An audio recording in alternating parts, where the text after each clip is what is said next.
Y'all, today we're going to be working on Bertha, my 2007 GMC Yukon with the 5.3, because we have a no start issue.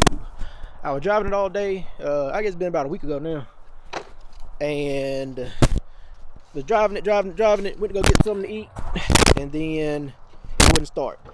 It would give me a single click, which I guess is the starter relay or whatever it was, and then that was it. So let's give it a try here. I'm gonna be real quiet so we can hear, see if it gets that one single click.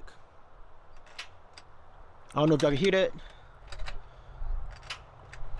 but one single click is all that it gives. And about a month, maybe 2 months ago, something like that, I was having an issue where it had no power at all, and then if I would wiggle the negative wire off the battery, it would give me power, and then I was good to go. Then the next time I stopped it, it would give me the same issue. So I took the terminal, tightened it down. I didn't have the issue anymore until I had my no start issue. So since I think the negative terminal is the issue, I went and I found the GM part for it, because I really don't care for third-party parts. I found the GM part, and you can see the label here. I was gonna get it off Amazon, but it said it was gonna take like 2 or 3 weeks. So I went on eBay, ordered it the next day, which was a Saturday, and I got it the next Friday. So here it is, Saturday, and we are going to replace this negative harness cable, whatever, and then we will see if this fixes the issue. So basically, it has a battery terminal. It has a connection here, which I think is for the alternator. The alternator, once it senses like a certain amount of current, it will turn the alternator off to get like an extra miles per gallon. It has a negative terminal for the block, and then it has a negative terminal that is behind this fender somewhere. So the one on the block is right there. The harness that I was referring to is right here. And then when I turn the wheel, hopefully I can turn the wheel and I can show y'all the spot where the harness is under the bottom when we get there. So once I get all of this connected and get this on, and I get ready to do the one down here on the frame by the body support, I will be back. All right, so I got the harness disconnected, or the plug. I got the engine ground disconnected. Now the ground that's under the truck, man, alright, so I don't know if y'all can see, but the ground is on the other side of that bolt right there. Now why in the hell did they put the ground on the other side of there when they literally could have put it right here? That would have been accessible. Like, it literally would have took them nothing more, no lengthening of the wires or nothing. But instead of running the ground on that side, in the bolt that you can't get to unless you take the front bumper off, why couldn't they just put it right here on this side where you could actually get to it? So yeah, evidently, and it looks like it's 2 grounds running to that same ground. So I'm gonna see if I can blindly remove that bolt and then make sure I get the other ground back in there as well. So once I get that in and everything reconnected, I'll be back and we can see if that fixed our problem. And then if it did fix the problem, I want to look at the harness to see if I can find a failure. Got the old harness out, about to put the new harness in. I don't see anything wrong just looking at it, but hopefully this will fix the issue.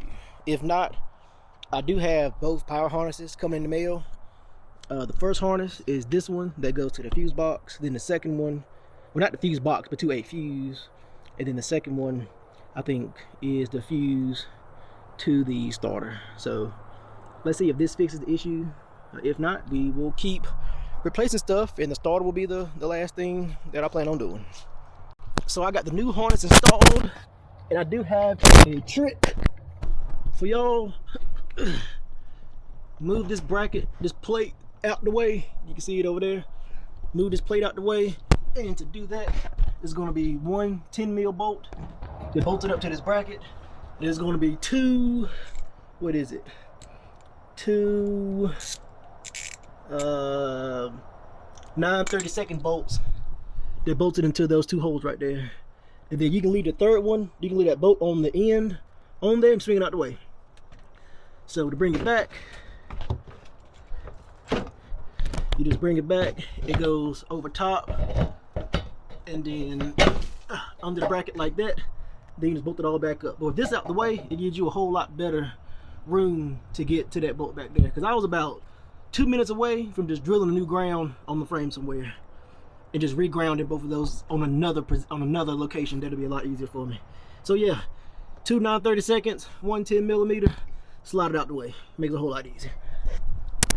So now I'm going to get the battery back hooked up and see if she starts. All right, everything is connected. The head ground is connected. Oh, I didn't connect the harness. All right, harness is connected. So let's grab the key and let's see if this solves the no start problem. Like I said, the harness that came off looked fine. I didn't see anything obvious. Of course, corrosion can go deep down and cause a little bit of resistance. So if it doesn't start, I'm not gonna be surprised. If it starts, I'm gonna be very happy. So we got power. Oh.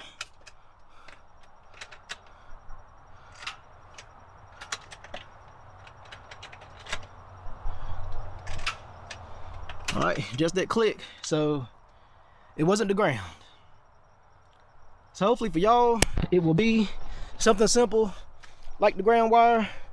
But for me, it was not. So I guess there will be a part 2 of this, at least, because I need to figure out what's going on with it. So I may end up dropping the starter and taking it to go get tested.